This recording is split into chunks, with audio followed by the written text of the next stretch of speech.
আমার মতো সন্তানের শাস্তি হওয়া উচিত।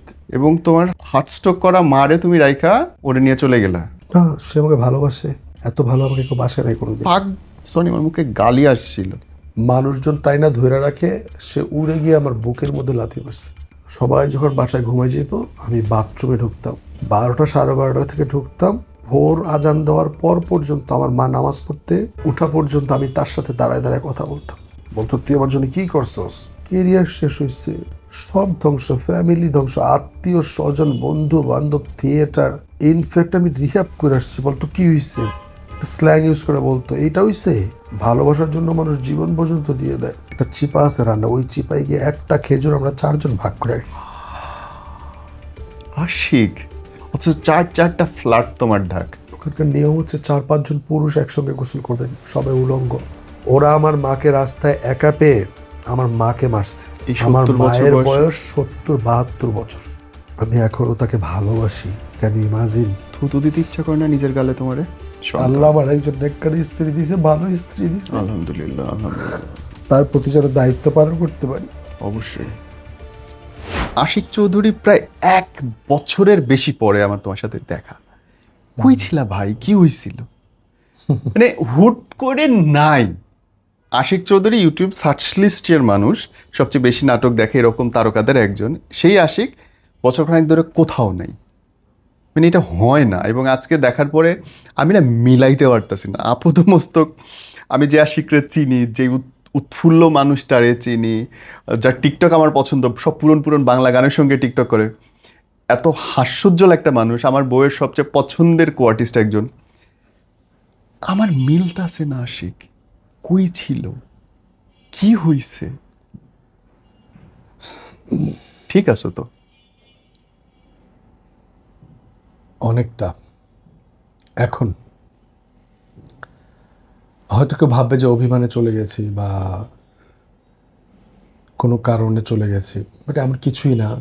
অনেক প্রডিউসারে ফাঁসছেও তো তোমার জন্য। হ্যাঁ, অনেকে ফাঁসছে। কয়েকটা ছবির অর্ধেক কাজ আমি শেষ না করে চলে গেছি। তারা হয়তো আমাকে অনেক খুঁজেছে, পায়নি, এবং অনেকে যোগাযোগ করেছে, কিন্তু আমি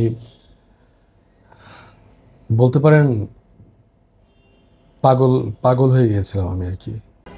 পাগল হয়ে গেছিলাম মানে someone you fall in love or you trapped in লাভ?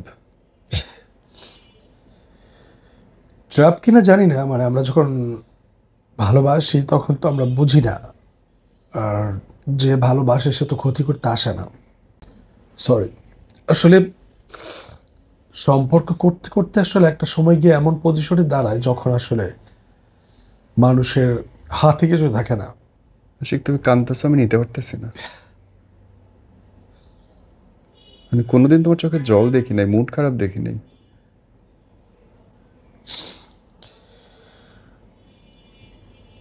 কবে প্রথম দেখা, প্রেম, ট্র্যাপ? আমাকে টোটাল বলো প্লিজ। মানুষের জানা দরকার এই বছরখানেক ধরে যে প্রডিউসার, ডিরেক্টর, কোয়ার্টিস্ট যারা ভুগছে, দে নিড টু নো যে তুমি কি, কই ছিল অ্যান্ড কি হয়েছিল। আমি আসলে ভাবিনি যে আমি আর কখনো ক্যামেরার সামনে আসবো বা স্বাভাবিকভাবে কথা বলতে পারবো। ওকে, ফাইন, আই এম ফাইন। আসলে ঘটনাটা ঘটে সেপ্টেম্বর থেকে আমি নাই ইন্ডাস্ট্রিতে। সেপ্টেম্বর আমার লাস্ট শ্যুট। আমি তখন খুব ব্যস্ত, নাটকে আমি পুরোই ব্যস্ত। আমার 3-4টা সিরিয়াল চলে মাছরাঙা টেলিভিশনে, এসএ টিভিতে, নাগরিক টেলিভিশনে, পাশাপাশি সিনেমার কাজও চলছিল। আবার কয়েকটা সিনেমা আমি চুক্তিবদ্ধ ছিলাম, কিন্তু তার কোনোটাই আমি করিনি। আমি কাউকে ভালোবেসে সব কিছু ছেড়ে দিয়েছিলাম। ভালোবাসলাম, কারণ আমরা যে অভিনেতা হই আর যাই হই, আমরা তো ভিতরে একটা মন আছে ভালোবাসার। তো চাচ্ছিলাম যে যাকে ভালোবাসি সে যেহেতু এইসব জিনিস পছন্দ করে না, তার সঙ্গে যেহেতু আমি সারা জীবন থাকবো, সেটা ভেবেই সব কিছু ছেড়ে দিয়েছিলাম। ফোন নাম্বার, ফেসবুক, আমার কাজ, শুটিং, সব কোনো দিক চিন্তা করি নাই। ইভেন ঢাকায় আমি 14 বছর বসবাস করি, সেই ঢাকাও আমি ছেড়ে দিয়েছিলাম, মুন্সিগঞ্জে চলে গেছিলে? গ্রামের বাড়িতে চলে গেছিলাম। আমি শুধু একটা নাম্বার ইউজ করতাম, যে নাম্বারটা শুধু আমার ভালোবাসার মানুষটাই জানতো। এবং আমি একটা ফেসবুক ইউজ করতাম, যে ফেসবুকে শুধু আমার ভালোবাসার মানুষটাই ছিল, আর কেউ ছিল না। তারপরও আমি কখনোই তার কাছে লয়াল হতে পারি নাই। মানে এই জামানায় একটা নম্বর ইউজ করা, একজন মানুষের কাছে থাকা, কেরিয়ারের সর্বোচ্চ জায়গায় দাঁড়ায় যখন প্রত্যেক দিন কাজ করতেছো, তখনও গিয়ে মনে হইলো যে আমি জগৎ সংসার কিছু দেখব না, এত স্যাক্রিফাইস করলাম। সারা জীবন তো অভিনয় করেই গেলাম। তো ভাবলাম যে সত্যিকারের একটা ভালোবাসা আসছে, সেটাকে আঁকড়ে ধরে না হয় সারা জীবনটা কাটাই, জীবন তো একটাই। কিন্তু ফলাফল শূন্য। করে আবার হুম, কি হইলোটা কি? সেখানে অনেক বাজে আকার ধারণ হয়েছে। আমাদের চলছিল ভালোই। আমাকে এইটুকু বলো যে এই যে সবার কাছ থেকে চলে গেলে, এটা কি সে বাধ্য করলো নাকি তুমি নিজে গেলে? আসলে সে পছন্দ করতো না আমার নাটক করা, বা অন্য কাউকে স্পর্শ করা, বা অন্য কাউকে টাচ করা, অন্য কারোর সঙ্গে মেশা, সব সে নিতে পারতো না। আর তাকে বেশ কষ্ট দিত ব্যাপারগুলোতে। তার ধারণা মিডিয়ার মানুষজনের চরিত্র ভালো হয় না। বাড়ির অবস্থা কেমন ছিল যখন এই ট্র্যাপের মধ্যে পড়লো, ফ্যামিলির মানুষজন? আসলে সম্পর্কটা তো শুরু হয়েছে বন্ধুত্ব দিয়ে। সে আমার একটা নাটক দেখে, মঞ্চ নাটক, সেখানে দেখে সে আমার ফ্যান হয় বা পছন্দ করে। সেটা ডিসেম্বরের নাটক ছিল। আর 24-এর 16 ডিসেম্বর, 23-এ? 24 সালে 16 ডিসেম্বর। ওকে। তারপর সে যেটা করে আমার, এরপর আমি সৌদি আরব চলে যাই ওমরা করার জন্য। ওমরা করে আসি আমি। আমার জন্মদিন ছিল 28 এপ্রিল। সেই প্রথম ফেসবুকে আমাকে হ্যাপি বার্থডে জানায়। দেন আমি নর্মালি ব্যাপার, কেউ আমাকে উইশ করলে আমি তাকে বলবো থ্যাংক ইউ সো মাচ, এই তার সঙ্গে কথা। তারপরে মাঝে মধ্যে দেখা হয়ে যেত, সেটা ইচ্ছাকৃত না, অনিচ্ছাকৃত। মানে আমাদের মুন্সিগঞ্জে একটাই জায়গা আছে, লঞ্চঘাট, যেখানে গেলে সবার সঙ্গে সবার দেখা হয়, আড্ডা হয়। আড্ডা হয়। মানে ইয়াং ছেলে মেয়েরা ওখানেই থাকে। সেখানে তো মাঝে মাঝে দেখা হইতো, কথা হইতো, হাই কেমন আছো, এই পর্যন্ত সীমাবদ্ধ ছিল। এভাবে হাই হ্যালো হতে হতে 2-4 দিন পর দেখা হইতো, এটা একটা ভালো আমাদের সঙ্গে সে থাকতো। দেখা যেত আমরা ফ্রেন্ডরা সার্কেলটা আড্ডা মারতাম, সে এক পাশে বসে থাকতো। তাই বলতাম তোমার বল লাগে না এখানে বসে থাকবো? বলি না, সমস্যা নেই। 2 ঘন্টা 3 ঘন্টা বসে থাকতো। খুব ইনোসেন্ট, খুব ভালো, দেখতেও অনেক মাশাল্লাহ। তারপর এভাবে তার সঙ্গে একটা ভালো সম্পর্ক তৈরি হলো আমার ফ্রেন্ডদের সঙ্গেও। ইন দ্য মিড টাইম তার বার্থডে আসলো, তার বার্থডেতে গেলাম, মজা করলাম। তো সেখানে আমি প্রথম বুঝতে পারলাম যে সে আমার পাশে অন্য কাউকে সহ্য করতে পারে না। কারণ বার্থডেতে সে অনেক সিন ক্রিয়েট করছে। কেন? কারণ আমি তার বন্ধুদের সঙ্গে বসে কথা বলছিলাম, তো আর তার কাজিনদের সঙ্গে ছবি তুলছিলাম। তো বাট ছবি তো আমি ইচ্ছে করে তুলি নাই, তার কাজিনরাই আমার সঙ্গে তুলছিল। প্রফেশন যাদের মুখ চেনা তাদের সবার সাথে ছবি তুলেই মানুষ। সে আমাকে অনেক লাভ করে। এতে এতে লাভের কি ঝামেলা? এই কারণে হয়তো বা জেলাস লাগছে। আর তার বয়স খুব একটা বেশি না, অল্প বয়সের মানুষ তো, হয়তো সেটা নিতে পারে নাই। তারপর যাই হোক, ওখান থেকে বার্থডে পার্টি শেষ হলো। হওয়ার পরে তারপর চলে আসি যথারীতি আমার কর্মস্থল ঢাকায়। আমি চলে আসি, কাজটা শুরু করি। তারপর হঠাৎ জুলাই আগস্টের সময় একসময় সে আমার বাসায় চলে আসে। আর সে যেদিন আসে সেদিন থেকে কারফিউ শুরু হয়ে যায়। বাধ্য হয়ে সে আমার বাসায় থাকে 4-5 দিন। তখন তার সঙ্গে আমার কথাবার্তা হয়, অন্য কোনো কিছু না, জাস্ট কথাবার্তা, একটা বন্ধুত্বপূর্ণ সম্পর্ক। যেহেতু আমার বাসায় আমার ভাগ্নিও থাকে, তো সেখান থেকে একটা ভালো বন্ধুত্বের সৃষ্টি হয়। তারপর যখন কারফিউ শিথিল হয় আমি তাকে তাদের বাড়িতে দিয়ে আসি। দেন এভাবেই আগাতে থাকে সম্পর্কটা ভালোই যাচ্ছিল, কিন্তু একটা সময় গিয়ে আমি অনুভব করতে পারলাম সে আমার পাশে কাউকে সহ্য করতে পারে না। আমার মনে হয় অনেক ভালোবাসলে এটা হয়, আমি জানি না। না, অনেক মানসিক ভারসাম্যহীন হলে এটা হয়। কারণ যেটা হয়েছে, আমরা তো সারা জীবন লেখাপড়া করছি, থিয়েটার করছি, আমাদের টার্গেট ছিল আমরা আর্টিস্ট হব। সেই জন্য কখনো কোনো গার্লস স্কুলের সামনে দাঁড়াই নাই বা মেয়েদের পিছনে ঘুরঘুর করি নাই। তার জন্য যে প্রেম করি নাই তাও না, প্রেম তো অবশ্যই আসছে, কিন্তু সত্যিকারের ভালোবাসা যদি হয় আমি তাকেই বাসছি। এই শেষ বয়সে এসে আমি ফিল করতে পারছি যে আমি তাকে সত্যিকারের ভালোবাসি। তারপর সম্পর্কটা ভালো চলছিল, কিন্তু হঠাৎ করে আমার কিছু একদম কাছের বন্ধুরা আমার বাসায় গিয়ে এটাকে জানিয়ে দেয় যে ও আসলে ওদিকে সময় বেশি দিচ্ছে, আমাদের কারোর সাথে মিশতেছে না, আর টাকা পয়সা নষ্ট করতেছে, ওখানে বিভিন্ন জায়গায় ঘুরতেছে বা রেস্টুরেন্টে খাচ্ছে। অ্যাকচুয়ালি যাকে ভালোবাসি তাকে নিয়ে তো বাজে কিছু বলার কিছু নেই, কারণ তার এমন কোনো চাহিদা ছিল না আমার কাছে। কখনো বলতো না আমাকে একটা বার্গার খাওয়াও বা একটা দামি ড্রেস কিনে দাও, তার কোনো চাহিদা ছিল না। তার শুধু একটাই চাহিদা ছিল, সে আমার সঙ্গে থাকবে 24 ঘন্টা। কিন্তু দিছো তো। সরি, যদি অঙ্কের হিসেবে বলো, শুরু থেকে এই 8 মাসে কত টাকা খরচ হয়েছে? আমি এটা প্লাস মাইনাস প্লিজ না, নো, জানতে ভালোবাসার মানুষকে অসম্মান না, করতে না, চাই না। অসম্মানের না, আমি খরচটা জানতে চাচ্ছি। তার পেছনে খরচ সেটা বলছি না। না, আমি এটা একেবারেই উত্থাপন করতে চাচ্ছি না, বিকজ তাকে আমি ভালোবাসছি। ভালোবাসার মানুষের এটা কি 10 অসম্মান, লাখের উপরে না নিচে? আমি ভালোবাসার মানুষের অসম্মান হয় এমন কোনো কথা বলবোই না।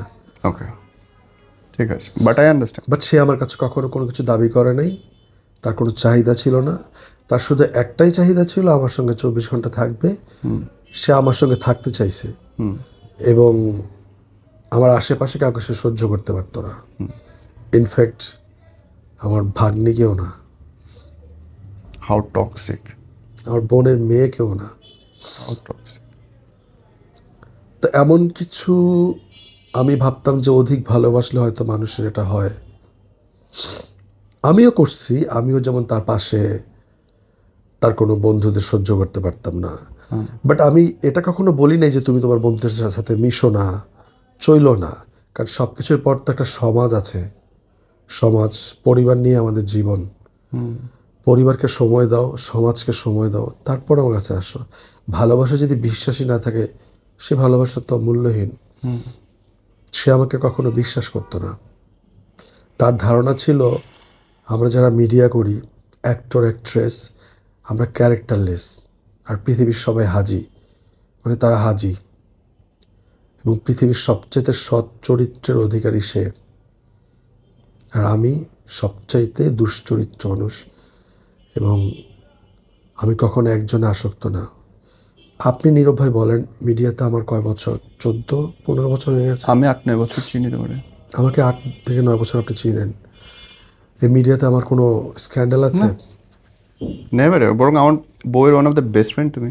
হ্যাঁ, আপনার ওয়াইফের বেস্ট ফ্রেন্ড আমি। আমরা একসঙ্গে কক্সবাজার শুটিং করেছি, মোবাইলে করেছি, কত জায়গায়। আমরা স্বাচ্ছন্দ্য বোধ করি কাজ করতে একসঙ্গে। সবসময় নিজেকে, নিজের চরিত্রটাকে বজায় রেখে কাজ করেছি, মানুষের বন্ধুত্ব সম্পর্ক রেখে।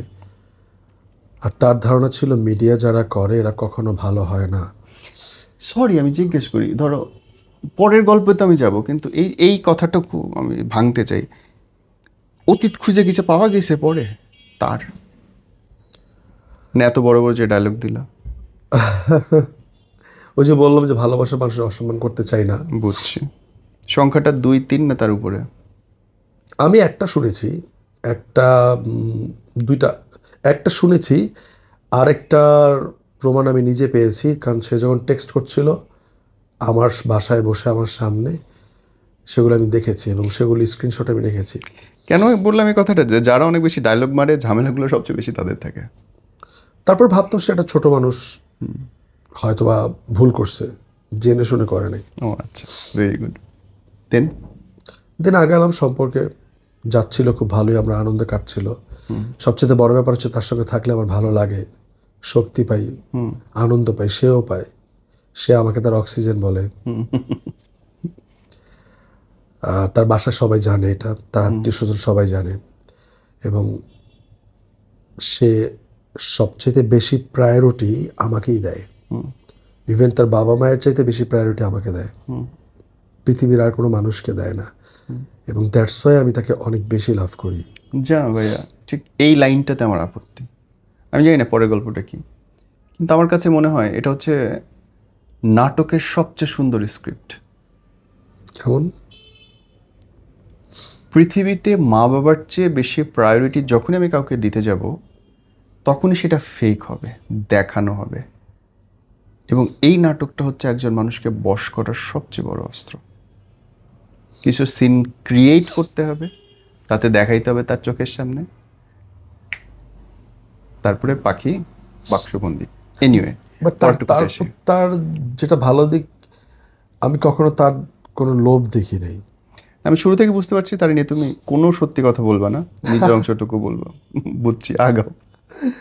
না না, এমন কিছু না, যেটা সত্যি সেটাই বললাম। একটু আমার বুঝতে পারছি কি সত্যিটা বলতে। তার একটাই লোভ ছিল আমি, এছাড়া তার কোনো লোভ নাই। ওকে, সো একটা লোভ ছিল তুমি, তুমি ছাড়া কোনো লোভ নাই। অ্যান্সার দাও, তুমি কিছু তাকে গিফট করছো, সে নিছে? তার তো অবশ্যই, সেও ফ্যান্টাস্টিক। আমাকে গিফট করছে। অনুপাত কত? 1:100? না, সেটাই না, যে গিফট তো গিফটই না, কোনো সেও দিনই আমাকে না। গিফট করছে। আমি তোমাকে 10 টাকা দিতে পারলে আমি তোমার কাছ থেকে 10 টাকা বা 9 টাকার জিনিস নেব। 11 টাকার জিনিস আমি তোমার কাছ থেকে নিব না, আমি যদি 11 টাকা দিতে না পারি। না, দিস ইজ অনার। সে আমাকে, সেদিক থেকে অনেক ভালো। বিশেষ দিবস এসব সে খুব ভালোভাবে মেনটেন করে, এবং সে আমার জন্য গিফট আনে। বুঝতে পারছি, আই আন্ডারস্ট্যান্ড যে তুমি কোন প্যাটার্নে সত্যি বলতেছো, বাট সত্যি। হ্যাঁ হ্যাঁ, ঠিক আছে, পরেরটুকু আগে। পরেরটুকু হচ্ছে, এরপর সম্পর্কটা ভালোই যাচ্ছিল। তো ওই যে আমার কিছু ক্লোজ ফ্রেন্ডস, যারা হচ্ছে আমার বাসায় গিয়ে কান ভারী করলো যে ওর থেকে দূরে সরান, তা না হলে ওর লাইফ নষ্ট হয়ে যাবে। দেখলেন তো মিডিয়া ছেড়ে দিছে, নাম্বার বন্ধ করে দিছে, কারোর সঙ্গে যোগাযোগ নেই। ইভেন আমার ভাগ্নি মালয়েশিয়াতে পড়াশোনা করে, ও যাওয়ার পর থেকে আজ পর্যন্ত আমি ওর সাথে কথা বলিনি। আপন ভাগ্নে, আপন ভাগ্নি। মা মারানা শুনতে কত আদর করে। ওরা আমাকে মা ডাকে, আমার ভাগ্নিরা। কোলে পিঠে মানুষ করছো, হ্যাঁ। তুমি তার সাথে কথা বলো নাই, 1 বছর হয়ে গেছে তার সাথে কথা বলিনি। এবং তুমি বলতে চাও তুমি ভালো মানুষ। লজ্জা লাগে না? যেটারে বাচ্চার মতো করে কোলে করে রাখছো, তার সাথে কথা বলতেছো না, এবং তুমি নিজেরে ভদ্র ভালো মানুষ দাবি করো।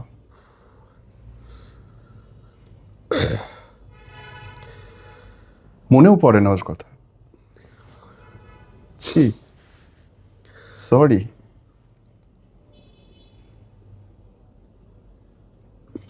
মনে পড়ে, কারণ আমি হোয়াটসঅ্যাপ ইউজ করতে পারি না, আমি নাম্বার ইউজ করতে পারি না, বিকজ সেগুলো চেক করা হয় রীতিমতো, কার সাথে কথা বলি। আমি আমার ভাই ভাইস্তা ভাগ্নির সাথে কথা বলবো, এবং তার জন্য আমি কারো জবাবদিহিতা মেনে নেব। আশিক, ভাবছি ভালোবাসি, ভালোবাসার মানুষটাই তো সব, বাকি সবের দিয়ে কী করবো? সুস্থ মানুষের মতো কথা বলতেছো তুমি। এখন মনে হচ্ছে অসুস্থ। আপন ভাগ্নি যারা তো বুকের উপরে মানুষ করছো, কোলে নিয়ে মানুষ করছো, তার সাথে তোমার কথা বলতে অসুবিধা, এবং তুমি সেটাকে স্বাভাবিকভাবে মেনে নিছো। আশিক, তোমার ভাই বোনের সাথে কথা বলতে তোমার ডিস্টার্ব, এইটা নিশ্চয়ই আমাকে বলবা না যে সারাক্ষণ 24 ঘন্টা হোয়াটসঅ্যাপে রাখতো, মা বাপের সাথে কথা বলতে দিত না। কারোর সাথে কথা বলতে দিত না। পছন্দ করতো না।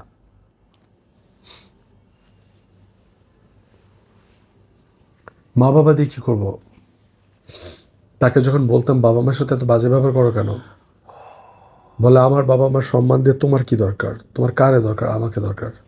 খুব ভালো বংশের ছেলে, মাশাআল্লাহ। মায়ের সঙ্গে আমার 6 থেকে 7 মাস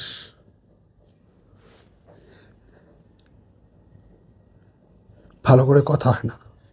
তোমার মার সাথে 6-7 মাস কথা হয় না?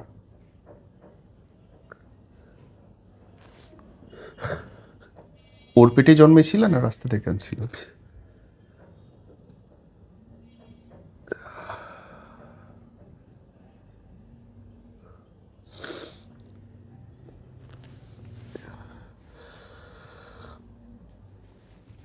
এর পরে যেটা হয়েছে, যখন সবাই জানাজানি হয়ে গেছে অলরেডি ব্যাপারটা, আমাদের বাসা থেকে ওদের বাসায় হুমকি ধামকি দেওয়া হতো, যেটা আমার ফ্যামিলি অন্যায় করছে। এটা অন্যায় নাকি পরিবারের দায়িত্ব আশিক যে দেখে রাখবে? পরিবারের দায়িত্ব আছে, ঠিক আছে, কিন্তু আমার কথা হচ্ছে, যখন আমি অন্যায় করব আমার পরিবারের দায়িত্ব আগে আমাকে বোঝানো বা আমাকে বলা তুমি যেটা করতেছো সেটা রং। তুমি যদি না বোঝো, সেন্স যদি কাজ না করে, আমাকে তো বোঝাতে হবে আগে। আপনি যখন আমাকে না বুঝিয়ে আপনি তার ফ্যামিলিকে টর্চার করবেন, সেটা অবশ্যই খারাপ। অবশ্যই। তারা এটুকু আমাকে একমত আমি। কিছু না জানিয়ে তারা লোকজন দিয়ে ওই ফ্যামিলিতে ওর মায়ের ফোনে, ওর বোনের ফোনে ফোন করে অকথ্য ভাষায় গালাগালি করানো হয়েছে মানুষকে দিয়ে, যেটা মোটো ঠিক করেনি। সেটা নিয়ে আমার অনেক রাগ ছিল এবং আমি কয়েকবার সুইসাইড করতে চাইছিলাম, কারণ অপমান জিনিসটা আমার পছন্দ না, মিথ্যা জিনিসটা আমার পছন্দ না। যদিও যাকে আমি ভালোবাসি সে সবসময় বলে আমি মিথ্যাবাদী, আমি বেইমান, চিটার, ইউজার, ক্যারেক্টারলেস। কারণ আমরা যারা মিডিয়া করি তারা কখনো ভালো হইতে পারি না। আমরা হচ্ছে নর্তকী, আমাদের কোনো মান সম্মান নাই। তার পেশা কি? সে স্টুডেন্ট।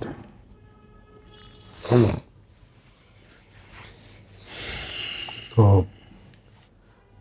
তারপর সম্পর্ক আগায়, একটা ছোটোখাটো বিচারের মতো হয়, যেটা হচ্ছে তার ফ্যামিলি থেকে বিচার দেয়া হয় আমার নাটকের ওস্তাদের কাছে। তা আমার ফ্যামিলি কেউ যাবে না সেখানে। আমার হচ্ছে অসম্ভব ব্যাপার, নোংরা ব্যাপার, আমরা যাবো না। তা আমার ফ্যামিলিতে কেউ যায় না, আমারটা আমি নিজেই গেছি।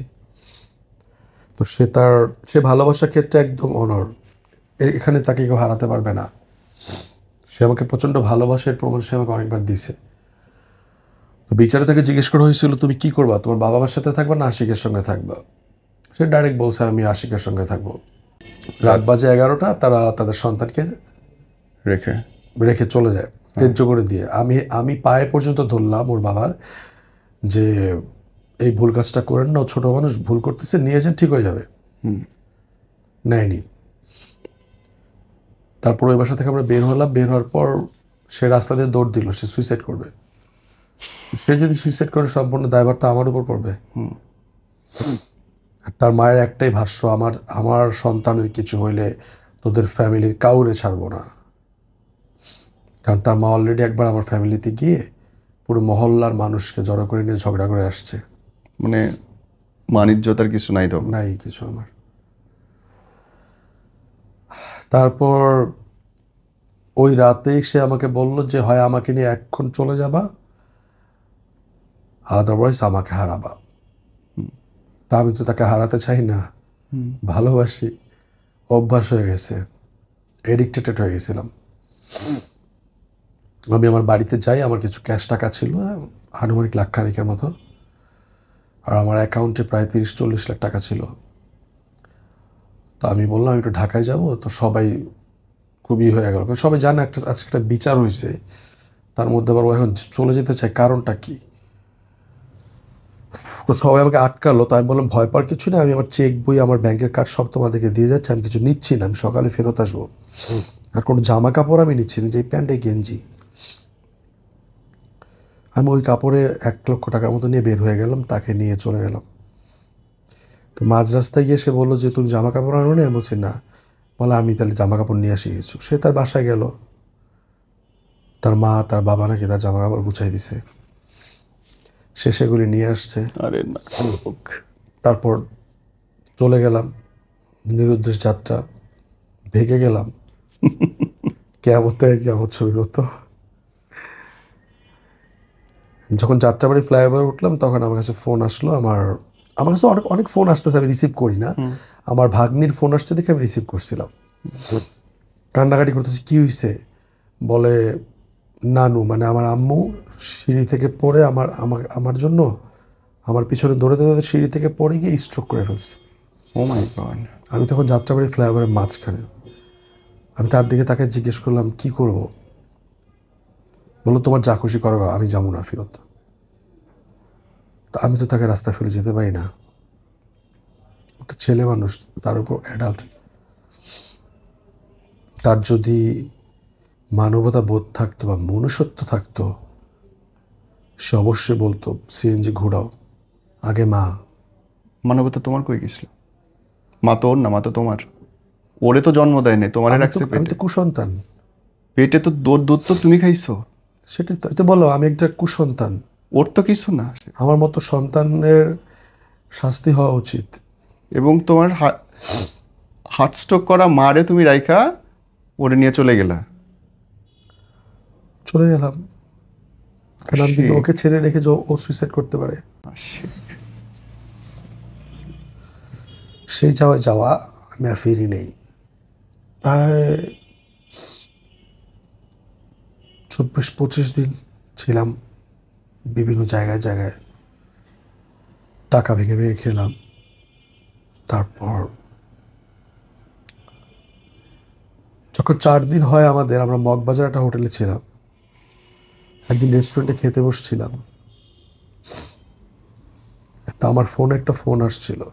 সে হাত ধুতে গেছিল, সে যখন এসে দেখছে আমার হাতে ফোন, ওই কে ফোন করছে, তাই আমি বললাম আমার ফোন করছে। সে রেস্টুরেন্টের মগবাজার চৌরাস্তা তো আপনি চিনেন, মিডিয়া গলি সামনে। আমাদেরকে কে না চিন ওইখানে। সেই রেস্টুরেন্টে আমাকে উপর ঝুপুরি লাথি ঘুষি থাপ্পড় মার, ফিজিক্যালি ফিজিক্যালি। গায়ে হাত কিচ্ছু তোলা। বলতে পারিনি, আমি জাস্ট শকড হয়ে গেলাম। কাকে নিয়ে আসলাম? মানুষজন টাইনা ধরে রাখে, সে উড়ে গিয়ে আমার বুকের মধ্যে লাথি মারছে। ও মাই গড। তারপরও পিছিয়ে হাঁটি নেই। ওই দিনই শেষ দিন নিশ্চয়ই। হওয়ার কথা, আমি তাকে হোটেল থেকে নিয়ে ব্যাগ ট্যাগ গুছায়া সোজা ব্যাক করলাম মুন্সিগঞ্জে, তার বাড়িতে দিয়ে আসবো। বাড়িতে গিয়ে দেখি তার বাড়িতে কেউ নাই। এমনি তো তার বাড়িতে সন্ধ্যার পর কেউ থাকে না, এক একজন এক এক দিকে চলে যায়। কি করে সব? হয়তো পাশের বাসায় গল্প করতে যায় বা এদিকে যায়। মানে তো মা ভাবলাম বাপ যে কেউ থাকে একা না। রেখে যাব। সে তার মাকে ফোন করলো যে আমি আসছি। হুম। তো সে মা বললো আমি এখন আসতে পারবো না, আমার আসতে 10টা বাজবো। তো আমি তো তারা একা রেখে যেতে পারি না, আমার আমার তো ভয় ঢুকে গেছে মনের মধ্যে। সে আমার পায়ে হাত পায়ে ধরে মাপ চাইলো, একটা সুযোগ দাও, আমি আর জীবনে এমন করব না। আমি আবার গলে গেলাম, তাকে নিয়ে ওখান থেকে আবার ব্যাক করলাম। এরপরেও ওই ওই সিএনজি আমি রেখে দিছিলাম। আশিক গায়ে হাত তুললো, অকথ্য ভাষায় গালিগালাজ করলো সবার সামনে, এবং তারপরেও তুমি আবার মিশলা তার সাথে। গায়ে হাত শুধু এটা ফার্স্ট না, এর আগে সে আমাকে আরো 6-7 বার গায়ে হাত তুলছে। ও মাই গড, পাগল। ভাবতাম ছোট মানুষ, অতিরিক্ত ভালোবাসে, সহ্য করতে পারে না, এই জন্য হয়তো বা আমাকে টর্চার করে। তারপরে আবার তাকে নিয়ে আমি মুভ করলাম, ডাইরেক্ট সিলেট চলে গেছি। আর তোমার কাজ কর্ম ইনকাম? আমার তো সব কিছু বন্ধই, সেপ্টেম্বর থেকে সব ছেড়ে দিতে চলে গেলাম। চলতেছো কোথা থেকে? আমার জমানো কিছু টাকা ছিল সেগুলি দিয়ে। শুরুতে বললাম আমার কাছে তখন 35-40 লাখ মতো টাকা ছিল অ্যাকাউন্টে, এখন কয় টাকা আছে? 585 টাকা। না ওই টাকা আমি, ওই It's okay, কোনো ব্যাখ্যা লাগবে না। ওই টাকা আমি আমার মায়ের অ্যাকাউন্টে ট্রান্সফার করে দিচ্ছি পরে। আমার মা আমার নামে একটা নিখোঁজ জিডি করছিল, আর আমার অ্যাকাউন্টটা বন্ধ করে দিছিল যাতে আমি কোনো ক্যাশ তুলতে না পারি। ঠিক কাজ করছিল তো। তো আমার তখন 29,56,000 টাকা ছিল, সেটা আমি আমার মার অ্যাকাউন্টে ট্রান্সফার করতে বাধ্য হয়েছি। কারণ আমার প্ল্যান ছিল আমি ভারতের বর্ডার ট্রান্সফার হয়ে ওদিক দিয়ে যাবো আর কি। তারপর সিলেটে যখন আমরা ছিলাম সেখানেও সে আমার সঙ্গে ঝগড়া করছে, ঝগড়া করে সে তার মোবাইল ভেঙে ফেলছে। মোবাইলটা কি পুরানো হয়ে গেছিল? এসবের প্রতি তার কোনো লোভ নেই অনেস্টলি। আচ্ছা। তারপর সিলেট আমরা কাটাইলাম ভালো। তারপর শুনলাম যে পরে মোবাইলটা কি তুমি কিনে দিছিলা? না, সেই কিনছে। আচ্ছা, ঠিক আছে। তারপর সে তো স্টুডেন্ট, টাকা পাচ্ছে কই? সে কিন্তু প্রতিদিন তার বোনের সঙ্গে কথা বলতেছে, তার মায়ের সঙ্গে কথা বলতেছে, বাবার সঙ্গে কথা হচ্ছে। আর তুমি? এই পালায় যাওয়ার পর আমার ফোনটা সে টাচ করতে দেয় না, শুধু গেম খেলার সময় দেয়। ওয়েট, সে তার পুরো পরিবারের সাথে গল্প করতেছে, কথা বলতেছে, ফোন চালাইতেছে, ফেসবুক চালাইতেছে, আর তুমি না? আমার ফেসবুক অ্যাকাউন্ট তো সে সেপ্টেম্বর থেকেই বন্ধ, সে বন্ধ করে দিছে। হোয়াটসঅ্যাপ, ফেসবুক, নাম্বার সব। তোর তখনও মনে হইতেছে না যে তুমি ট্র্যাপে? না, সে আমাকে ভালোবাসে, এত ভালো আমাকে কেউ বাসে নাই কোনোদিন। পাগ সরি, আমার মুখে গালি আসছিল।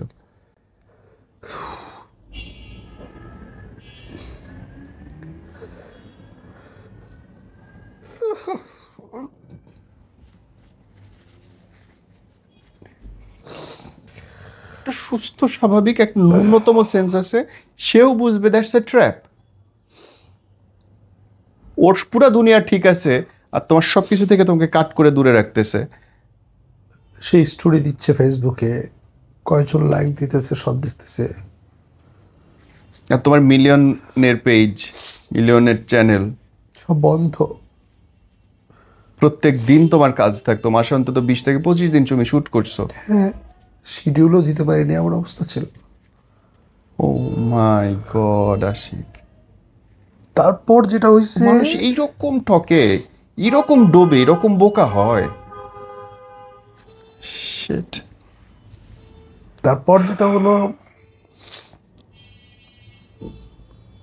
আমার বোনের সঙ্গে আমি যোগাযোগ করছি কয়েকবার ফোনে, ও এটা জানতো। বোনের সাথে যোগাযোগ করতে কি টাকা পয়সার জন্য? না, আমি কারো কাছ থেকে টাকা পয়সা নিইনি, কখনোই না।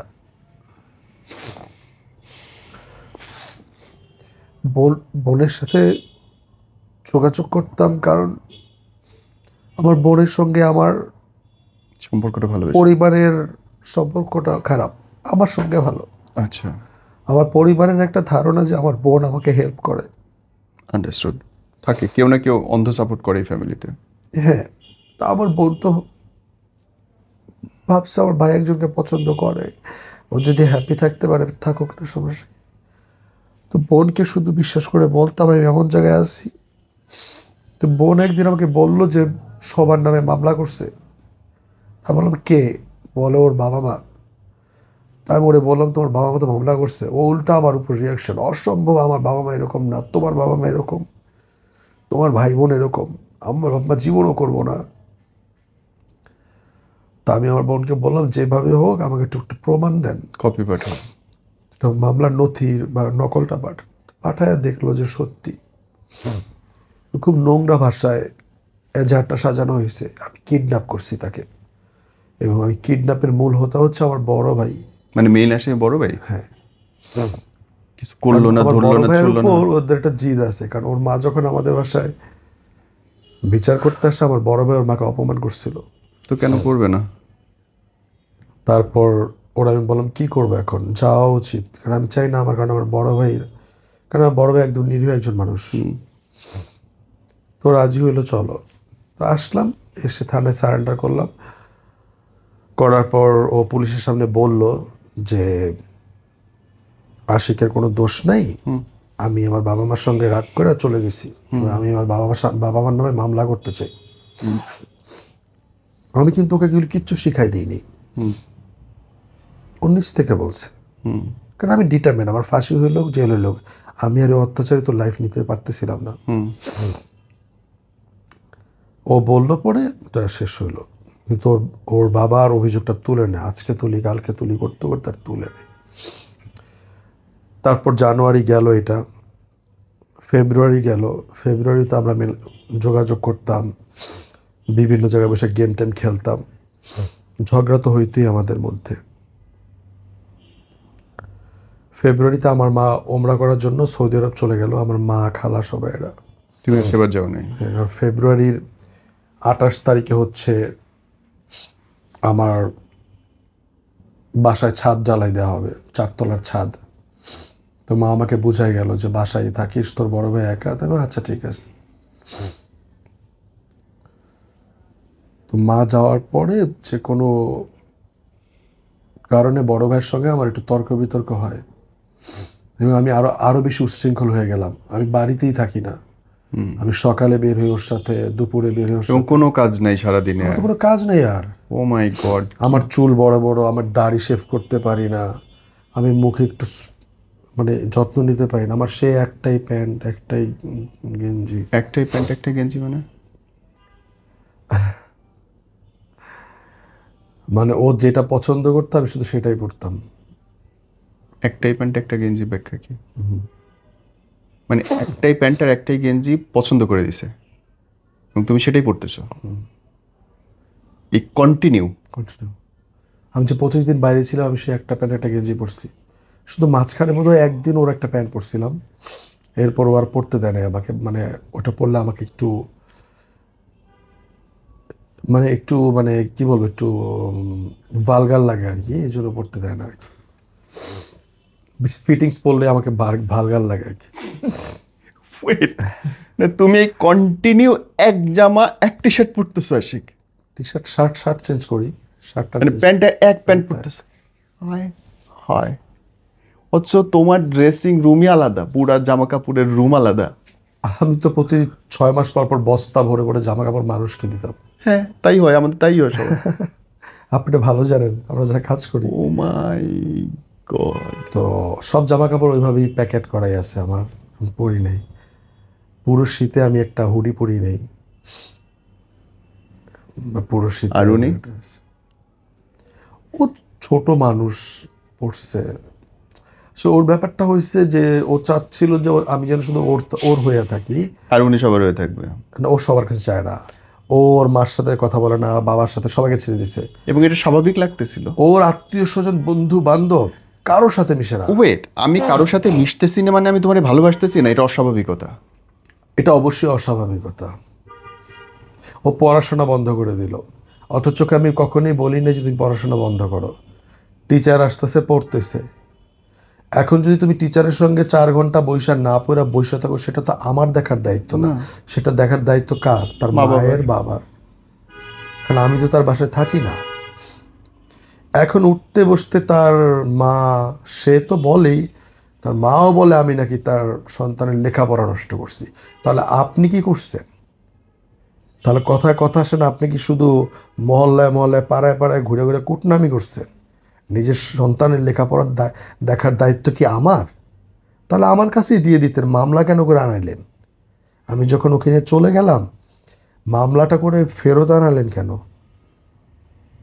আমি পড়াশোনা করাইতাম।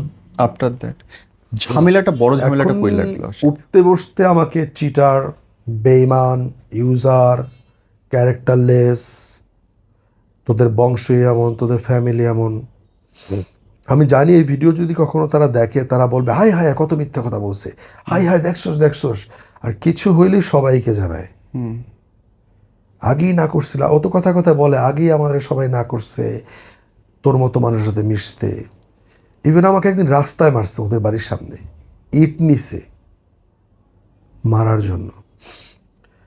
তো লাস্টের দিকে আসি, তো যখন আম্মা সৌদি আরব চলে গেল, ওর সাথে আমার চলাফেরা আরো বেশি বাড়াই দিলাম আমি। এবং এক সময় আমি আমার বড় ভাইয়ের সাথে ওকে নিয়ে তর্ক বিতর্ক হয়েছে, এবং ওই দিন হয়তো একটা মার্ডার হয়ে যেত। মাই গশ। বড় ভাইও দা খুঁজতেছে, আমিও বটি খুঁজতেছি। আমি বটি আমার এখানে ধরছিলাম, মারা যাবো। এই যন্ত্রণা নিতে পারতেছি না।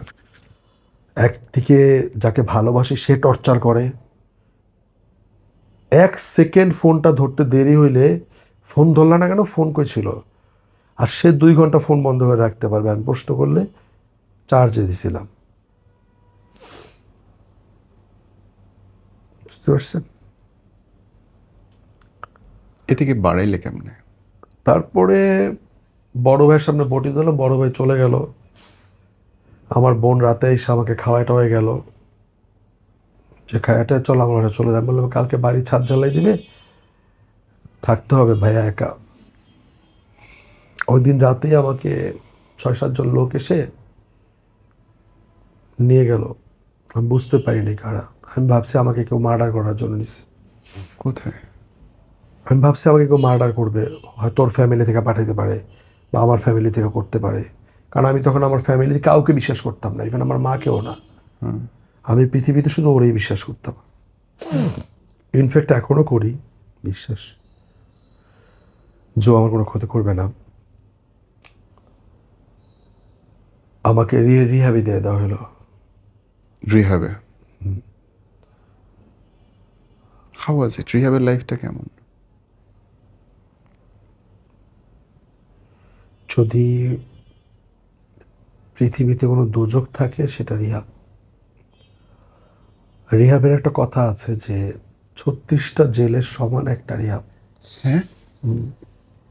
আপনি 36 বার জেল খাটলে যে কষ্টটা পাবেন, একবার রিহাব কাটলে সে কষ্টটা। কি বলো? আমি 31 দিন ছিলাম। আমি 4 দিন পর আমার পোশাক পাইছি একটা। 4 দিন কাপড় দেয় নাই, পোশাক দেয় নাই? প্রথম দিন নিয়ে তো উলঙ্গ করায় আমার আন্ডারওয়্যার খুলে ফেলে দিল। আন্ডারওয়্যার পরা নিষেধ সবার সামনে। আমি একজন আর্টিস্ট, আমি হয়তো সুপারস্টার না বা স্টারও না, বা বাংলাদেশের মানুষ ওইভাবে আমাকে চিনে না, বাট কোটি কয়েক মানুষ তো জানে আমি 14-15টা সিনেমা করেছি, হোক না সুপার ফ্লপ। ও মাই গড। ওইরকম একটা পরিবেশে যেখানে সবাই নেশাগ্রস্ত, আমাকে রিহাবে দিয়ে দিল আমার ফ্যামিলি। ভাবলো হয়তো এখান থেকে দিলে আমি হয়তো ভালো হব। ওদের হাতে তো আর কিছু করার সকালবেলা নেই। আমাকে নাস্তা দেওয়া হলো 1 গ্লাস পানি আর একটা লাল রুটি। রুটিটা ঝেড়ে খেতে হয় এবং টয়লেটের সামনে। ক্ষুধায় খাইছি আমি, কিছু করার নেই আমার। ভাবলাম পরের দিন নিয়ে যাবে, আসলো না। তারপর দিন আসলো না, 4 দিন 5 দিন গেল। 9 দিন পরে গিয়ে আমি বললাম কি আমার জিভে ঘা হয়ে যাচ্ছে, আমি ব্রাশ করতে পারতেছি না। 9 দিন পরে গিয়ে আমাকে ব্রাশ দেওয়া হয়েছে। এর মধ্যে ব্রাশও দেয় নাই? কোনো কাপড় না, কিছু না। আর ওখানকার নিয়ম হচ্ছে 4-5 জন পুরুষ একসঙ্গে গোসল করবেন, সবাই উলঙ্গ। আর 2টা বাথরুম, একটা বাথরুমে ফ্লাশ নষ্ট, ময়লা ভেসে আছে, ওখান থেকে পানি নিয়ে খেতে হবে।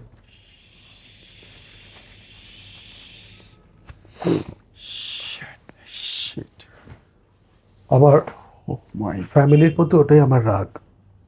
আমি এমন কোনো অন্যায় করি না যেটা আমাকে রিহাবে দিতে হবে।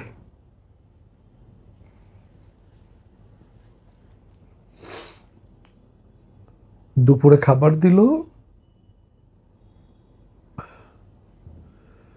পরিমাণ মতো ভাত আর সিদ্ধ লাউ। শুধু সিদ্ধ লাউ? যেই লাউটা আপনার হয়ে যায়, বিচি হয়ে যায় যেটা। এবং বাজারে যত আধা পচা টমেটো, লাউ এগুলি কিনে আনা হয়, তা আমি তো এগুলি খেয়ে অভ্যস্ত না। বাঁচার জন্য শুধু একটু পানি দিয়ে আর কটা ভাত মেখে একটু খেতাম।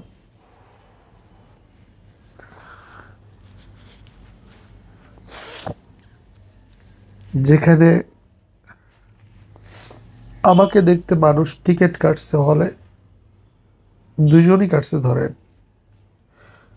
সেখানে আমার ফ্যামিলি কাউকে ভালোবাসার অপরাধে হোক সেটা অবৈধ আমাকে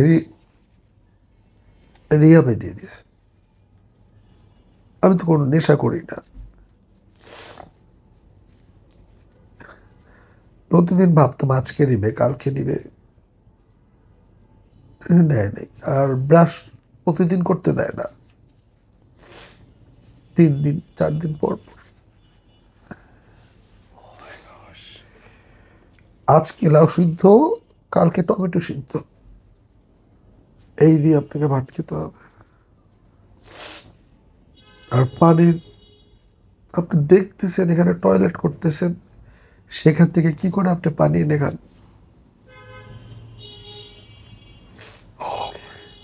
আবার 2টা পায়ে এরকম বড় বড় গর্ত হয়ে গেছে, কারণ ওইখানে যারা থাকে এত নোংরা পরিবেশ, প্রত্যেকের শরীরে এক ধরনের ঘা হয় এবং এটা যে একটা পোকা খেয়ে ভিতরে ঢুকতেছে বোঝা যায়। কি ডিম্মি, এটা আমার পায়ে 4টা হয়েছিল। পোকা খায়ে ভেতর ঢুকতেছে নিজের শরীরে? আমার পায়ে 4টা হয়েছে। আমি একদিন অ্যান্টিবায়োটিক চাইছিলাম, আমাকে দিছে।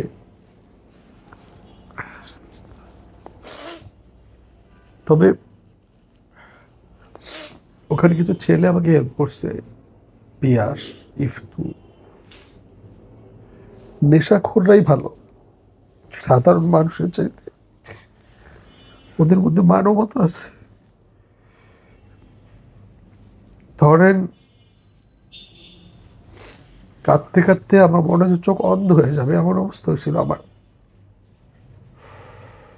একটা 20 ফিট রুমের মধ্যে 54 জন আসামি,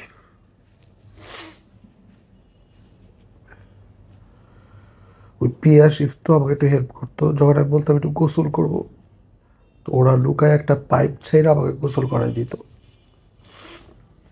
আর লুঙ্গি আপনি সপ্তাহে একবার ধুইতে পারবেন। একটা লুঙ্গি? তারপরে রোজা চলে আসলো, রোজাতে ভাবলাম যে প্রথম রোজা নিয়ে যাবে, হয়তো বা কেউ আসেনি। মানুষ মার্ডার করলেও তো দেখতে যায়, আমার ফ্যামিলি থেকে কেউ যায় নাই।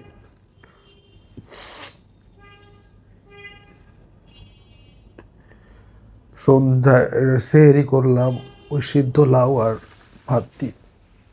খাবারে চেঞ্জও নেই রোজে? আমি তো আর লাউ খাই নাই, আমি লবণ দিয়ে পানি দিয়ে খাইছি। আর যারা নেশা করে এরা অনেক ক্ষুধার্ত থাকে, পাশে বসে থাকে, ভাই না খাই আমাকে দিয়ে দিয়ে। মাই গড। তো আমি আমি 2 লোকমা বা 3 লোকমা খাইতাম, বাকি সব ওদেরকে দিয়ে দিতাম। আর এটা যদি দেখতে পারে যে আপনি খাবার দিয়ে দিছেন, আপনার চরম শাস্তি হবে। তা আমার মা, আমি তো হিসাব জানি, আমার মাকে আমি এয়ারপোর্টে দিয়ে আসছি হজে যাওয়ার সময়। তা আমার তো গোনা আছে যে আমার মা আমাকে নিয়ে যাবে, 9 তারিখে ফিরবে, 9 তারিখ গিয়ে 10 তারিখ, 11 তারিখ, 12 তারিখ, 14 তারিখ আসেনি, সেটা গিয়ে 27 তারিখ, 28 তারিখে গিয়ে ঠেকছে। আমাকে খুব বাজে একটা প্রস্তাব দেওয়া হয়েছে। এবার আমাকে রিয়াবের মালিককে দিয়ে প্রশ্ন করানো হয়েছে আমি আমার জায়গা জমি বা অর্থ সম্পদ কারণ আমি লিখে দিছি কিনা। এটা খুব অন্যায়। লিখে দিয়েছো কিনা সেটা জিজ্ঞেস করেছে? তাদের ধারণা আমি আমার ওনাকে লাভারকে দিয়ে দিছি আর কি। যাই হোক, তারপর তারা যে কোনো একটা শর্তে আমাকে রিহাব থেকে বের করে। আমি প্রথমে রাজি ছিলাম না, 31 দিনের মাথায় তারা আমাকে রিহাব থেকে বের করে। বের করে তারা, তারা যেটা করে সেটা আরো ভয়ঙ্কর, কি? সেটা বলবো না।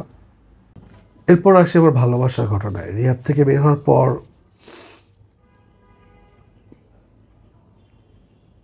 আমি আমার ভালোবাসাকে ভুলে যাই নাই, কারণ আমাকে তো আমার বাসার কড়া নিরাপত্তা রাখা হয়েছে।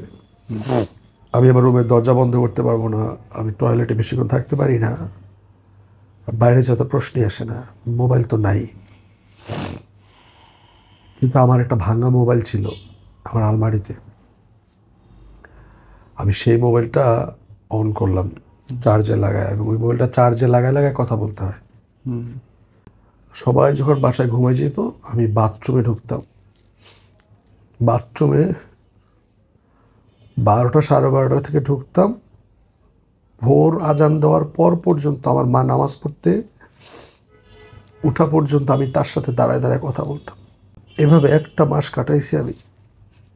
আমি তাকে বলছি তুমি টেনশন করো না, আমি আমার কিছু বন্ধুর কাছে টাকা পাই, ওদের সাথে কথা বলছি আমি, ওরা দিবে, দিলে আমরা ঢাকায় বাসা নিয়ে মুভ করব। এইভাবেই প্রতিদিন 1 মাসের মতো কথা বলছি বাথরুমে দাঁড়ায় দাঁড়ায়, সারা রাত। তাতেও ঝগড়া লাগতো, বলতো তুই আমার জন্য কী করছস। আমি বলি আমি, আমার কেরিয়ার শেষ হয়েছে, সব ধ্বংস, ফ্যামিলি ধ্বংস, আত্মীয় স্বজন, বন্ধু বান্ধব, থিয়েটার, ইনফ্যাক্ট আমি রিহ্যাব করে আসছি। বলতো কী হয়েছে, একটা স্ল্যাং ইউজ করে বলতো এইটা হয়েছে। ভালোবাসার জন্য মানুষ জীবন পর্যন্ত দিয়ে দেয়। আমার ধ্বংস হয়নি, আমার লেখাপড়া শেষ হয়েছে, আমার পরিবারে আমার সাথে কথা বলে না। আমি বলি তাও তো তুমি তোমার পরিবারই আছো, বাইরে তো নাই। কথা বলেন না তো গর্বের কিছু না।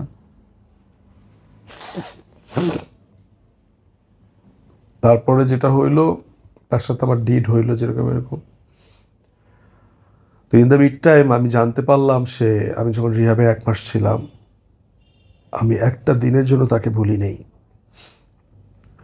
আমি প্রতিদিন তার নাম্বারটা মুখস্থ করতাম যাতে ভুলে না যাই, বিকজ আমি মানসিকভাবে শেষ, শক্ট। আমি চ্যালেঞ্জ দা বলতে পারবো, একজন নেশাগ্রস্ত মানুষ ওখানে বছরের পর বছর থাকতে পারবে, কোনো সুস্থ মানুষ ওখানে থাকতে পারবে না। চিন্তা করতে পারবেন, আপনার আন্ডার আর্মস ক্লিন করে দিবে আরেকজন ইম্পসিবল। একই রেজার দিয়ে। ইম্পসিবল। লাইন ধরে দাঁড়াইছেন, ন্যাংটা হয়ে দাঁড়াইতে বলে, আপনার আন্ডার আর্মস স্পর্শ করবে। সিরিয়াসলি। আমার সাথে করে নাই, আমি নিষেধ করছি যে আমি এটা পারবো না।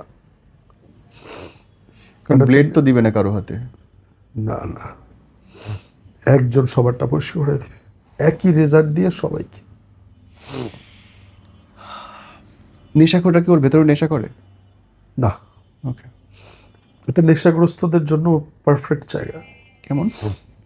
সেখানে সে নেশা পাচ্ছে না, ভালো খাবার পাচ্ছে না, শাস্তি পাচ্ছে, মানে উঠে আসতে পারে। উঠে আসতে পারে। ওকে।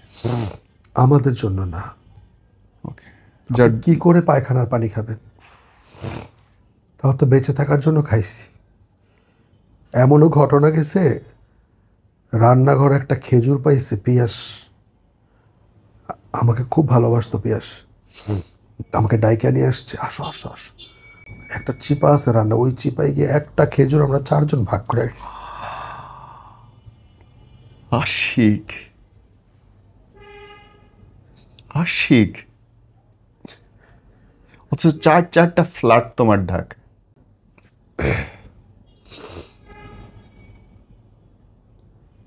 আল্লাহ, এইভাবে একটা মানুষের ধ্বংস করে, এইভাবে। তারপরও আমি আমার ভালোবাসা, যাকে ভালোবাসছি তার কাছে মূল্যায়ন পাইনি। সে বলে আমি কি করছি, সে জানে, সে বলে আমার সব প্ল্যান করা আছে।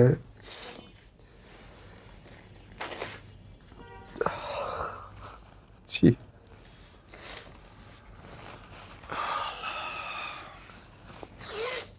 I can't take it anymore, Ashik. সে বলে ওগুলো আমার প্ল্যান, তুই তোর মার বুকে আসোস, তুই শান্তিতে আসোস, হা হা আড্ডা করতেছস, আমার সব শেষ হয়ে গেছে, আমার পড়ালেখা ধ্বংস হয়ে গেছে, আমার কি হইব। ভাই, সে ছিল খুব বদমেজাজি, কিছু হইলে জিদ করত। পড়ালেখা করতে আমি কখনই না করি নাই। আমি রিহাব করে আসছি, সেটাও তার গায়ে লাগে নেই। রিহাবের একদিনের খাবার কেউ খাইলে সে মরে যাবে। একটা করে লেক্সাস বিস্কুট দেওয়া হয় সন্ধ্যার পর, 1 পিস, 1 প্যাকেট প্যাকেট না, না। মধ্যে থাকেই তো 4 আর পিস। চা হচ্ছে যেটা আমরা ফেলে দেই সেই চা। শুধু দোয়া করতে পারে আমার আমার পায়ের গর্তগুলো এখনো আছে। আমি লাস্ট মুহূর্তে আমার মাকে আর কাউকে তো দেখা করতে দিবে না, 3 মাসের আগে কাউকে দেখতে পারবেন না পৃথিবীর। আমি লাস্ট মুহূর্তে না পেরে বলছিলাম আমি মারা যাচ্ছি, আমার পায়ে বড় বড় গর্ত হয়ে গেছে, এখনো আছে 2টা, ওগুলো যাচ্ছে না। অ্যান্ড ইউ ক্যান ফিল যে তোরা পোকা খায় খায় ভিতরে ঢুকতেছে। আই ফিল যেটার ভিতরে কিছু আছে, ও মাই গড। কালচে হয়ে গেছে। আমি বের হওয়ার পর আমাকে বলছে আমার ফ্যামিলি ডক্টরের কাছে নিয়ে যাবে, বাট আমি তাদের বিলিভ করি না। নিয়ে গেছে 2-3 মাস পরে মনোরোগ বিশেষজ্ঞের কাছে। ওনারা কি বলছেন? ওনারা সব শুনে ওষুধ দিছে, ওষুধ খাইতাম আর সারাদিন ঘুমাইতাম, এভাবে 2 মাস কেটে গেল। তারপর এপ্রিলের 19 তারিখ আমার ভালোবাসা মানুষের সঙ্গে আবার দেখা হইল, আমি মিট করলাম। এতদিন আমি বাথরুমে দাঁড়িয়ে দাঁড়িয়ে কথা বলছি, এর মাঝখানে তার সঙ্গে দেখাও করছি লুকিয়ে। আমার পিছনে কড়া পাহারা, আমি কোথায় যাই না যাই সব। তারপর যেটা হলো 18 তারিখে বাথরুমে দাঁড়িয়ে কথা বলতেছে, একজন টের পেয়েছে? আমাকে একটা টেক্সট করছে যে আপনি ওর লাইফ থেকে সরে দাঁড়ান, ওকে দেখে দেখা যায় তো আমাদের। বাহ। বলছিলাম কে আপনি? তারপর আমি আমার ভালোবাসা মানুষকে জিজ্ঞেস করলাম এটা কে। বলল তুমি যখন রিহাবে ছিলা ও আমাকে সাপোর্ট দিছে, ওর সাথে আমি কথা বলতাম তোমার ব্যাপার নিয়েই, ও আমাকে সাপোর্ট দিত, ও আমাকে বুঝাইতো এমনি এমনি করবা এমনি এমনি করবা, ও তোমার সব কিছু জানে। So, আমি একটা অ্যাডাল্ট পার্সন, আমি কোথাও আপনি বুঝি কার না। সাথে কথা বলবেন কোন অ্যাঙ্গেল আমি বুঝবো না আপনি তাকে ভালোবাসেন কিনা। আমি তাকে প্রশ্ন করলাম আমার ভালোবাসার মানুষকে, ও তো তোমাকে ভালোবেসে ফেলছে। বলে হ্যাঁ আমিও বুঝতে পারছি, কিন্তু আমি তোরে ভালোবাসি না, আমি তোমারে ভালোবাসি।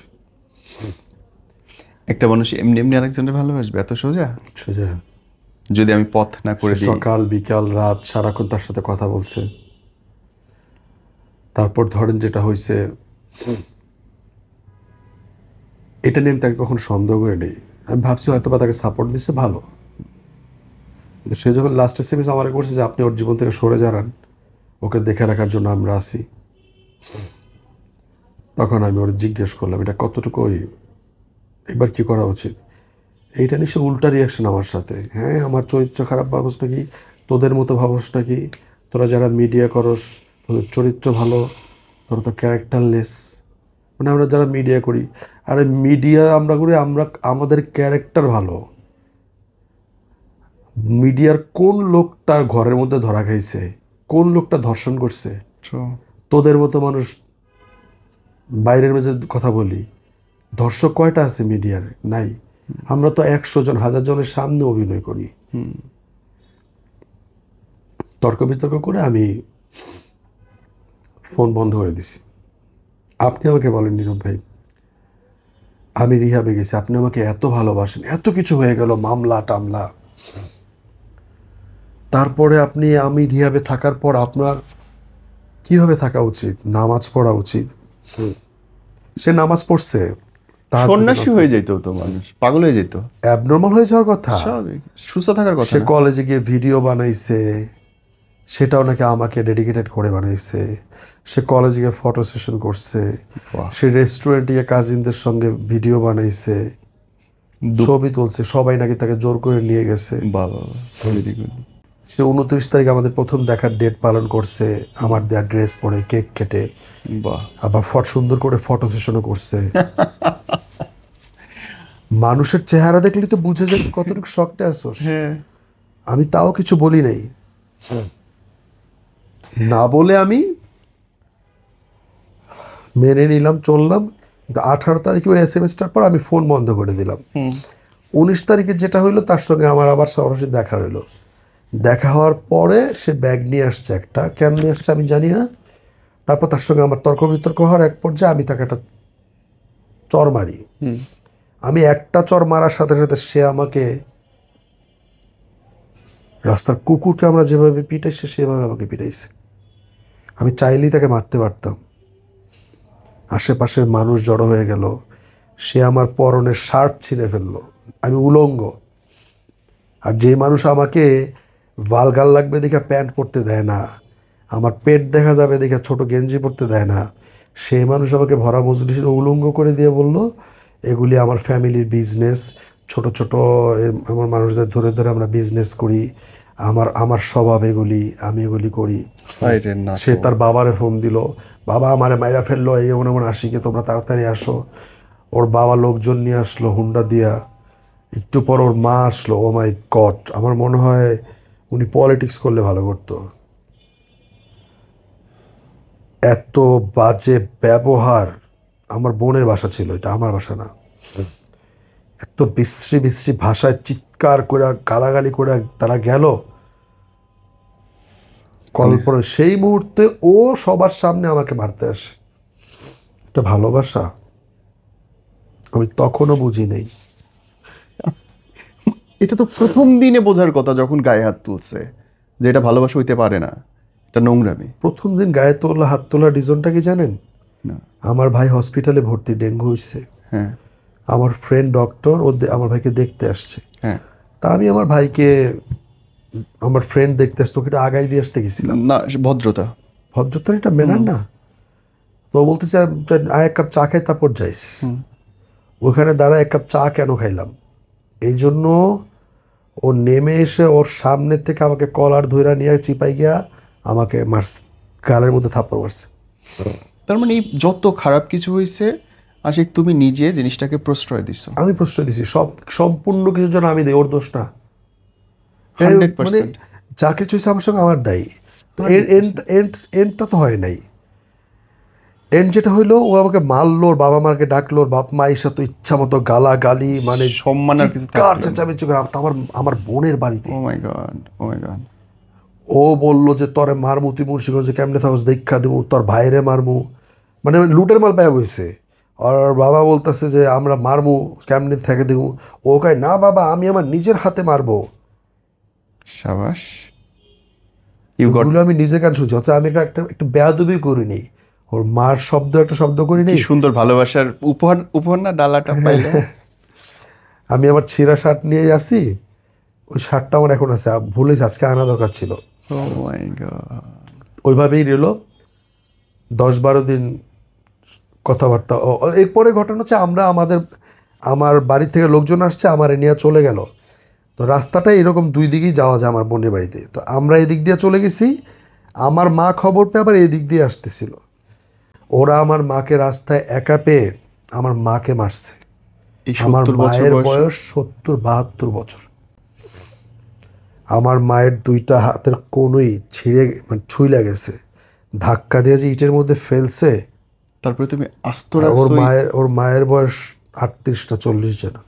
তারপরে আস্ত রাখছো ওদেরকে তুমি, তোমার মারে মারার পরেও। ওরা এখনো বেঁচে আছে। আমি এখনও তাকে ভালোবাসি। Can you imagine? থুতু দিতে ইচ্ছা করে না নিজের গালে? তোমার মারে মারছে এবং তারপরে তুমি এই কথা বলতেছো তুমি এখনো তারে ভালোবাসো। যাই হোক, তারপর যেটা হয়েছে, আমাদের বাসার সবাই আত্মীয় স্বজন খেয়াপলো যে মামলা করবে, থানায় গেছে। আমি আর মামলা করতে দেই নেই, আমি বলছি মামলা করার দরকার নেই। বাহ, যা আবার হয়ে গেছে, একটা অভিযোগ করে রাখো। আমার কথা মতো তারা অভিযোগ করে চলে আসছে।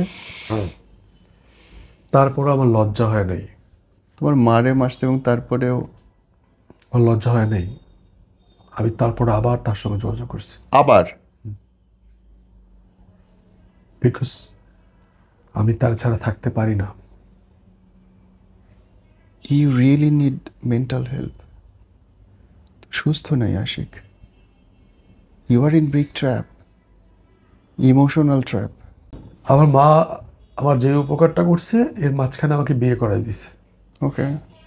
এবং আমার ওয়াইফ অনেক ভালো। আমার ওয়াইফ যার সঙ্গে আমার বিয়ে হয়েছে, জন্ম মৃত্যু বিয়ে তো আল্লাহর হাতে লেখা থাকে। ইট ইজ সে অনেক ভালো মনের একজন মানুষ, সে আমাকে সাপোর্ট দেয়, সে সব কিছু জানে, সব জানে পাগলামির কথা। সে সব কিছু জেনে শুনে আমাকে বিয়ে করছে। কোন মেয়ে আছে দুনিয়াতে এরকম করবে? এবং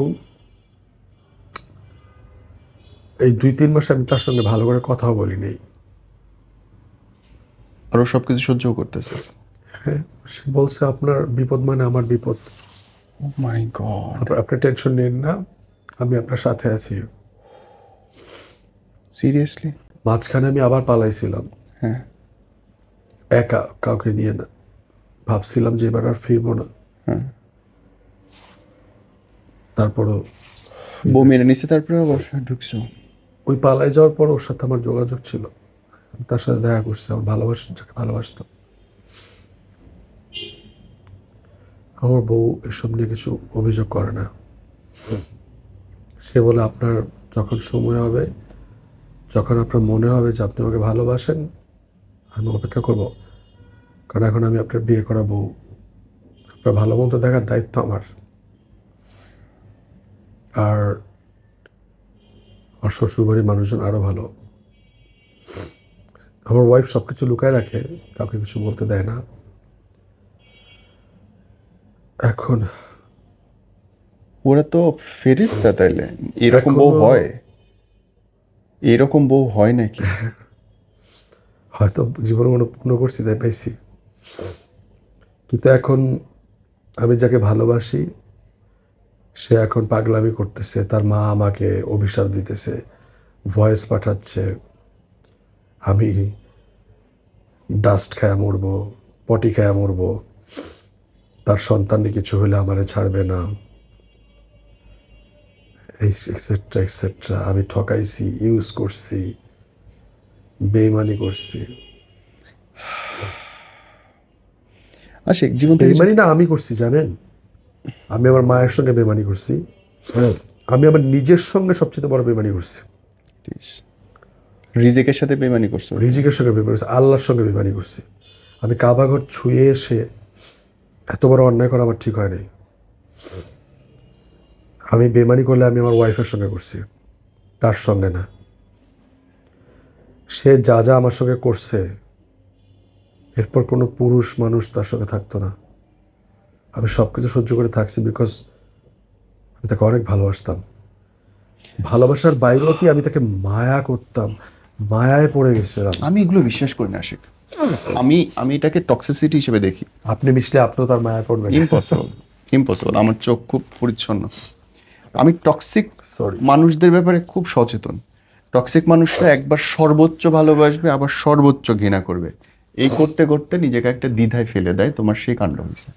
আশিক, তোমার লাইফ থেকে যদি শেখার থাকে এই সম্পর্ক থেকে, মানুষ কি শিখতে পারে বলো তো? ভালোবাসলে মানুষ যেন শুধু তার পরিবারকে ভালোবাসে, রাইট। আর কিচ্ছু না। পৃথিবীতে খোদার পরে যদি কাউকে ভালোবাসা যায় সেটা শুধুমাত্র মা। মা। ভাইও না, বোনও না, শুধুমাত্র মা। ট্রু।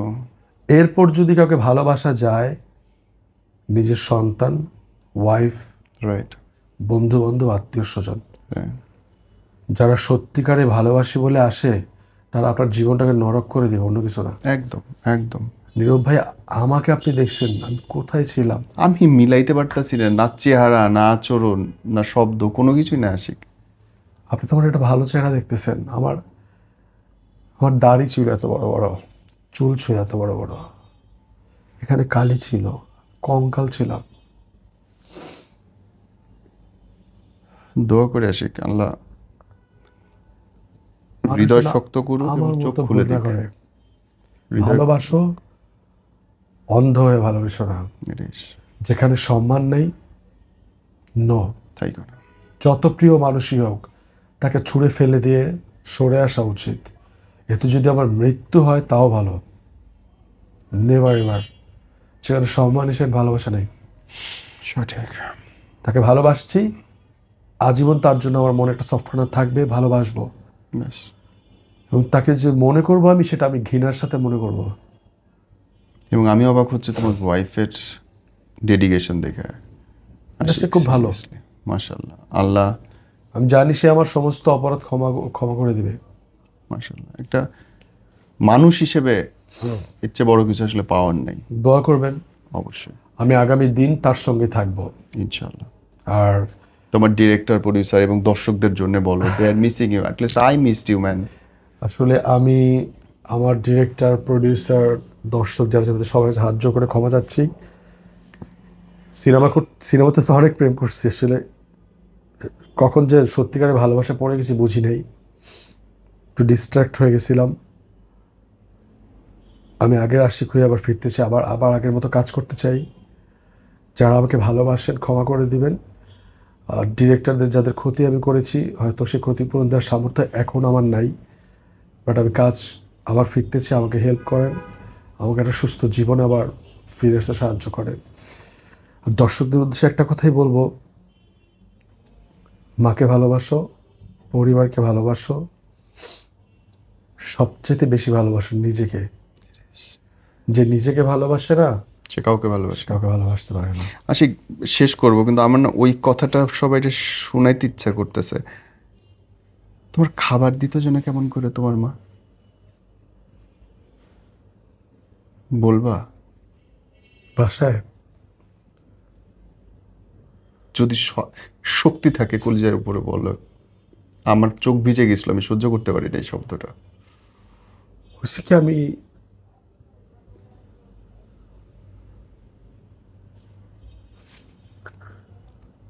আমার লাইফটা অনেক ইজি না। আমি অনেক কষ্ট করে মনে মানুষ হয়েছি। আমার বাবা ক্লাস 5 থেকে, মানে 5 না 6-এ পরে তখন মারা গেছে।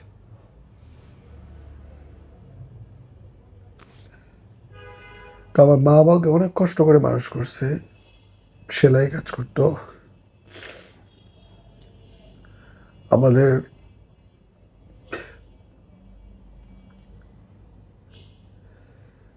এমনও সময় গেছে, আমরা ধরেন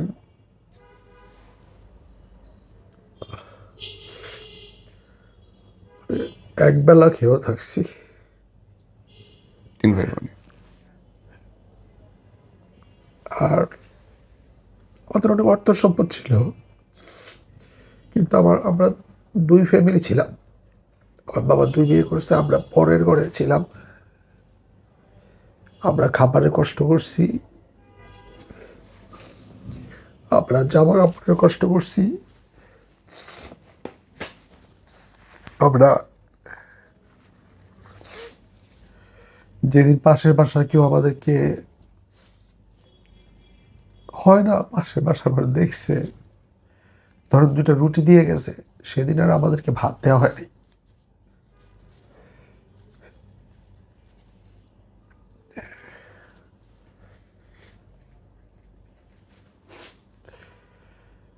আহ, সেখান থেকে আমরা আজকে, আমাদের বাসায় 4 তলা বাড়ি, আমরা বছরে 500 কম্বল বিতরণ করি, রোজায় গরিব দুঃখীদের ইফতারে আমার মায়ের প্রতি মাসে 2বার করে আমাদের বাসায় 40 কেজি খিচুড়ি রান্না হয়। আলহামদুলিল্লাহ। ডেকোরেটরের পাতিল টাতিল কিনে আমরা অনেক ভালো আছি। আমার ভুলের কারণে যেটা আমার সাথে হয়েছে,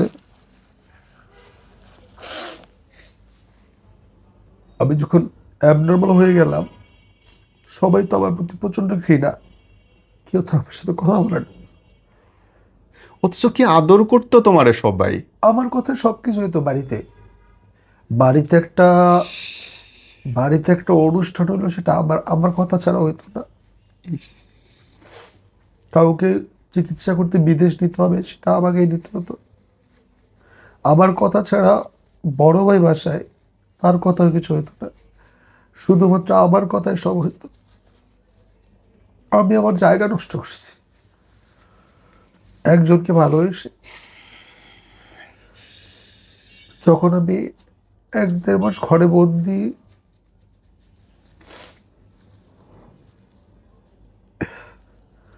খাওয়াটা আম্মুকে ব্যাপার না, আদর করে কাঁচামরিচ দিলেও ভালো লাগে। যখন প্লেট ভর্তি খাবার দিয়ে দরজার সামনে দিয়ে বলে খা,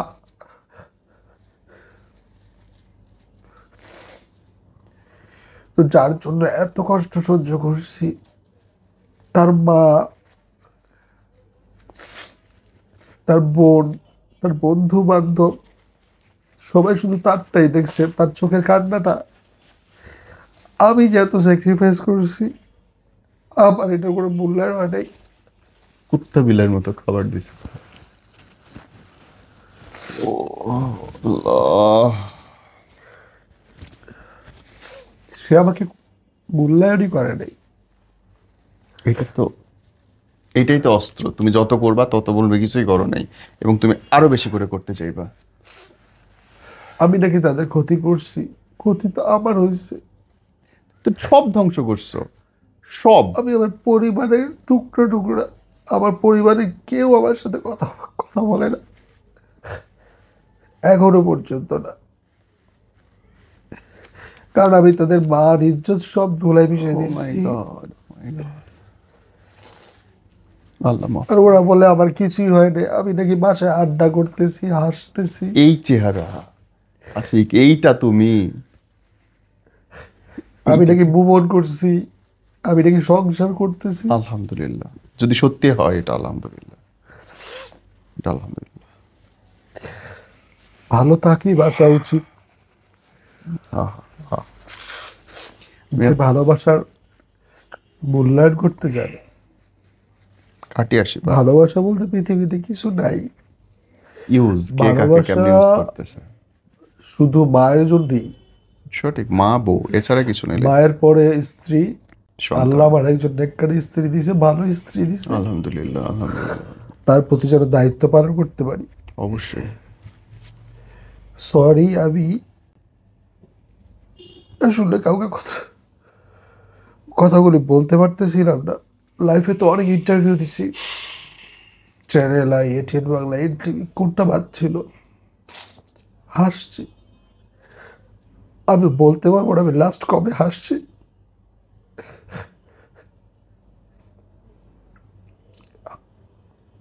আমি ভিতর থেকে মরে গেছি।